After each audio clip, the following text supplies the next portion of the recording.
Good morning from Bangkok, Thailand. Today I'm going to tell you why Thailand YouTubers have been lying to you about the cost of living here in Thailand.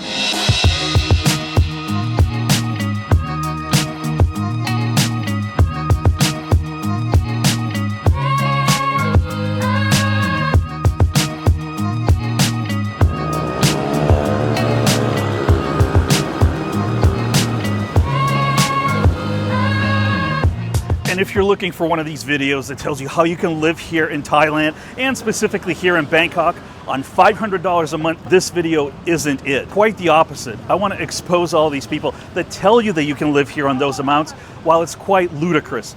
Living in Thailand on $500 a month is a joke. You're going to be barely surviving if you're a Westerner. Here's the infamous Ma Win, the motorbike taxi cat. He's not really working much, but all these other guys definitely are. And here we are walking down infamous Soy Cowboy during the day. So let me explain why a lot of these YouTubers are making these videos about how you can live in Thailand on $500 and $600 a month. You see, that gets them so many views, tens of thousands, if not hundreds of thousands. So it's all in the name of getting more views for their channel and growing their audience, even if the information they're presenting to you is not correct. Most of these folks making these videos are leaving out key metrics, or they just cannot count once they run out of fingers and toes. Okay, let's get into it and I'll explain some more. I also want to mention that I'm basing these costs here in Bangkok, not in the middle of nowhere in rural Thailand where you're living with 12 other relatives, 3 sick water buffalo, and you're all sharing one Honda Wave motorbike. So keep that in mind.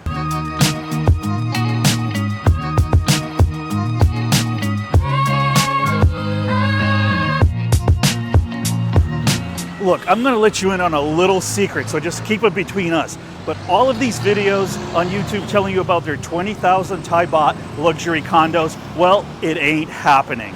You see, these 20,000 Thai baht condos, which at the current exchange rate of 33 Thai baht to the dollar is approximately $600 US, these are tiny 25 to 32 square meter condos, and they're typically 15, 20 minutes or even more walk from BTS or MRT. They have paper-thin walls. Yes, these places are loaded with things like golf simulators, dining rooms, and other public spaces, but no one really cares about them after moving in for a month or two. It just doesn't really matter. And what's even worse is the majority of these condos will not maintain these public spaces properly. They will stop doing upkeep on them. Things will start falling apart. It's just how it happens. And most of these so-called luxury condos end up being very poorly maintained 3 to 5 years after they're built overall. You'll see lights that are turned off in the hallways because they're trying to save money. There'll be broken things everywhere, and they will just start taping things together and patching things instead of fixing them correctly. For some reason, upkeep of things is not a strong point here in Thailand, and I have toured well over 70 different condo buildings over the last year, and this is what I see as a common thread. Well, it is Thailand, and although rain was not predicted today, here we are, it is pouring, and I'm without an umbrella. But anyways, let me get back to the condos. Look, I'm not saying there's anything wrong in living in small condos that are 20, 25, 30 square meters. When I first moved to Thailand, I lived in a 32 square meter condo for almost a year and a half, and I really enjoyed it. And it was in a very nice building, but I was on the top floor, on the 35th floor. I had no neighbors next to me or below me, so I didn't hear any noise, and that was in the beginning of the whole pandemic situation, so it was pretty quiet. But you have to understand that most of these condos that people are talking about, and they're saying they're luxury condos for 20,000 Thai baht, they simply are not. They are built in very small configurations. If that's what you're looking for, that's great. However, you can find condos for 6,000 or 8,000 Thai baht. I have a friend who lives in one of those out in Hoi Quang. It's 32 square meters. It's fully furnished. She pays 6,500 Thai baht, and that condo even has a gym and a pool. Granted, it is about a 25, maybe 30-year-old building, but it's well maintained. So those deals are out there. I'm not saying they're not. My issue is with all of these YouTubers saying that you can live in luxury right next to a BTS stop and only spend $500 or $600 a month. those are simply not luxury condos. I mean, they are nice, they look nice, but they're just not built well. If you look at older buildings that are 25, 30, 40, or even 50 years old, those are the condo buildings that are going to be really solid. They're going to be built well. They're not going to have all these amenities, which you will never use. However, they'll be nice and quiet, thick walls, and you'll have quite large spaces. I mean, to give you an example, right now I'm living in a 2-bedroom, 2-bath condo that is about 160 square meters, which is about 1,700 square feet. I'm about a 7-8 minute walk from a BTS station, and this building is about 50 years old, but it is superbly maintained and beautiful inside, and I pay 42,000 Thai baht, which right now translates to, I believe, right around $1,200 per month. And just like that, the rains are over. This is Thailand after all, and we are in the middle of rainy season. And look, guys, I don't want to beat this whole housing issue to death. There are, of course, very inexpensive places that you can find all over the place. I've seen places for as little as 2,000 baht, and there are places that are over 400,000 Thai baht. So your budget can go all over the place. If you're trying to save money, you can absolutely find inexpensive places. And if you want to ball out and spend $30,000, $40,000, $50,000 a month on rent or more, that can be done in Bangkok as well. But you just have to be careful with all of these videos that are selling you this dream of living in a Sok or Tonglo or any of these popular areas in a luxury condo for 20,000 baht or less. You're going to have to pay about 30 or more for a decent condo in those areas. If you want a truly luxurious 1-bedroom, you're going to have to spend at least about 50,000 Thai baht. And like I said, this isn't a full-on cost of living in Thailand video. I just want to shed some light on some of this misinformation that's being put out there by some of these YouTubers. I would encourage you to do your research and look at different property sites, Facebook, Marketplace, etc. Just keep in mind that a lot of those listings don't exist, which means that they've either already been rented or they're fake. So just be careful if you see something that is too good to be true. Never put down a deposit on something until you see it in person. Go walk around in neighborhoods that you want to live. That is the best way to find places that you might like. Another really misleading thing that people keep pushing on YouTube videos is the fact that you can eat very cheaply here every single day of the week. Now, the truth of the matter is you absolutely can. You can get street food for as little as 35 Thai baht, which is right around $1. Typically, you're going to pay maybe 50, 60 baht for a street food meal, and you could eat those 3 times a day. However, most of it is extremely unhealthy. It is fried in unhealthy oils. There's a ton of MSG, there's a ton of sugar, and there's a ton of salt in the street food. And I think if you care about your health, eating street food 3 times a day is simply a no.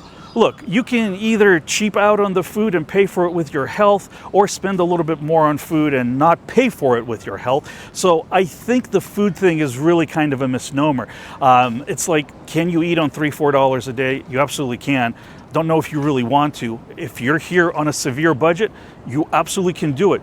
But what these people are doing is telling you that it is sustainable, where I think from a health standpoint, if you care about your health long term, it is not sustainable. I mean, for me, I'll typically spend anywhere from 150 to 400 baht on lunch, and on dinner, maybe 300 to 500 baht.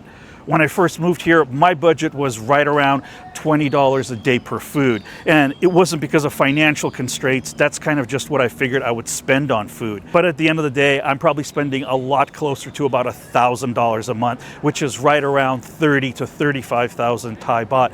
It just depends where I go, what I eat. There are some days where I'll have very inexpensive meals, and there are other days when I will go out and I could spend 50, 70, 80, 100 or more dollars on a meal, and sometimes that's even without alcohol if I want something really special. Now, I don't do that every day, but my point is that a lot of these folks that are factoring into these $500 or $600 a month budgets, they're factoring in the cheapest, lowest quality food. Even if you decide to cook at home, those costs could be quite high as well. A lot of times it's actually cheaper to order out, even if it's something healthy, versus cooking it yourself, just because of the economics of scale here.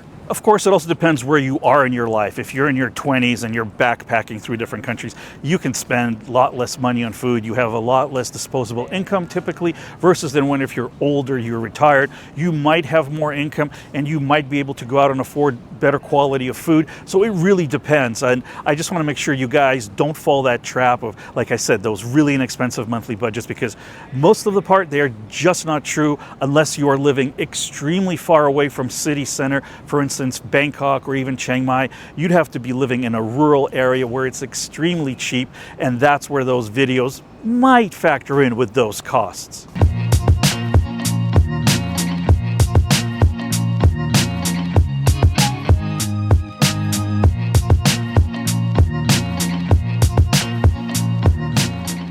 And speaking of food, I'm curious, what is your budget? How much do you spend on food here in Thailand? Give me a rough idea in the comments below so we can all see what kind of costs all of us have. Another big part of monthly expenses for a lot of people that come to Thailand to live here is alcohol, drinking, and partying. Now, unless you're going to be going to places where there's happy hours and you can get a beer for 60 or 80 baht, which is a little under $2, you might end up spending a lot more. There is a lot of places here where you can get cocktails that are 700, 800, 1,000 baht, or even more. And that adds up, and it's very close to Western prices. So if you're going to go out and party 3-4 times a week, then again, absolutely no way you're going to be able to live here on a $600, $700, $800, or maybe even $900 budget per month, because those things really tie up into your expenses, especially if you're going to be visiting any kind of bars where there's bar girls and you're going to be buying them girl drinks, etc. That stuff will really add up for you. So you really have to be careful with that, with the alcohol consumption. That is a big problem here in Thailand. I'm not here to lecture or judge. I don't party much anymore at all. If I drink once every 2 or 3 weeks, that's a miracle. So if you like to drink a lot, you will spend a lot of money here on alcohol. One of the other financial aspects that a lot of these YouTubers miss is health insurance. And if you're going to be living here, or even if you're here for a short period of time, for a couple months, you really should look into getting yourself some health insurance, because without that, you can have quite a big bill when you're going to a hospital, unless you happen to go to a public hospital, but the wait there could be quite long. And most of the foreigners I know living here would prefer to go to the private hospitals. And medical insurance can run anywhere from $30 a month if you're young and you're in good health, all the way up to a couple $100 a month if you're older and you have problems. One of the insurances that a lot of people like to use is Safety Wing, because you can buy it 1 month at a time. It covers all sorts of emergencies, and there's a huge amount that they will cover, so you don't really have to worry about anything. And if you're looking for medical insurance, I will leave a link down on the screen here, as well as down in the description below, so you can check out Safety Wing if you're looking for medical insurance. And I really recommend that you do, because you never know what's going to happen. Keep in mind that Thailand has the second most traffic fatalities in the world, so I think rolling the dice when you could spend as little as $30 a month for medical insurance is really not a wise thing. So that's another thing that I know a lot of people don't factor into this kind of thing. Another one is visas. You have to factor in a visa, whether you are here on a tourist visa, or if you're going to be living here long term and you're on a retirement visa or anything like that. Your visa costs can run up to about 50,000 baht per year if you're using some kind of an agent. So you're looking at about 3,000 to 4,000 baht per month for your visa. So you have to set that money aside. And I don't see many other YouTube videos that actually go into visas when they're talking about these pie in the sky $500, $600 a month budgets for living here in the country of Thailand. Although this next one is small, you do have to factor it in, and that is internet. If you end up renting a condo, you are going to have to pay for internet, and that is going to run you around 400 to 800 baht per month. So make sure you factor that in as well into your budget. And then of course there's transportation costs, and transportation costs could be as little as, I don't know, you taking the BTS or the MRT for 30, 40 baht, or one of the motorbike taxis for about the same, or you're getting yourself a Grab car, so that could go up. So it depends on what you're going to be doing. If If you're going to be living far from BTS or MRT, you might have to take a Grab taxi each way every day. So make sure you factor that into your budget and don't just leave that number out. I mean, you really need to kind of make a budgeted form where you have every single thing you can think of, write it all down, and make sure you understand what all the costs are, because I guarantee you're going to spend a lot more than you think. Most people really underestimate how much they spend a month. And how do I know that? Because I've done it before. I've done it. I keep a budget, and I've had times when I've underestimated things. And speaking of budgets, if you need help with any of this, I have a consultation service where I offer a 1-hour one-on-one video call where we can talk about all of your questions about moving to Thailand, your budget needs, etc. I can assist you with those things. Having lived in this country for almost 3 years, I know a fair amount, and there's a lot of mistakes that I made that I can save you. So if you're interested, you can contact me via email or at this Instagram address here. You can follow me on Instagram, and both of those are listed in the description below. So at this point, you might be wondering what kind of a budget is realistic. And although I said this isn't a real cost of living video, I will give you an example. I think that for one person living here in Bangkok, I think comfortably, a minimum of $1,500. $1,000 you can do it, but it's going to be a little snug. But for $1,500, you can definitely do it. If you can stretch your budget to $2,000, then you can go out more, you can enjoy more things. It all depends on your budget and how much you spend. Personally, I spend close to $3,000 a month, but that's because I don't really watch my budget. I just do what I want when I want. And I know people who spend $30,000 a month or even more. I mean, it just depends. It all depends how much money you have. But I think realistically, a minimum of about $1,200, $1,500 to be safe is what you need per month to live here in Bangkok and other parts of Thailand if you want to live really comfortably.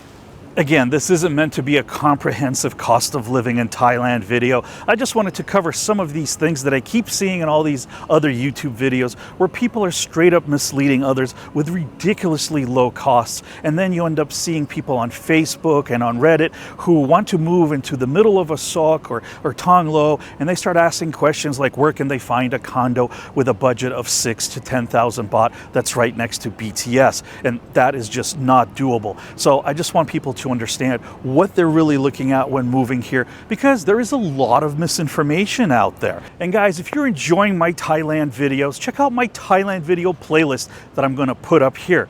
Please make sure you take care of yourselves, and I will see you soon in another episode.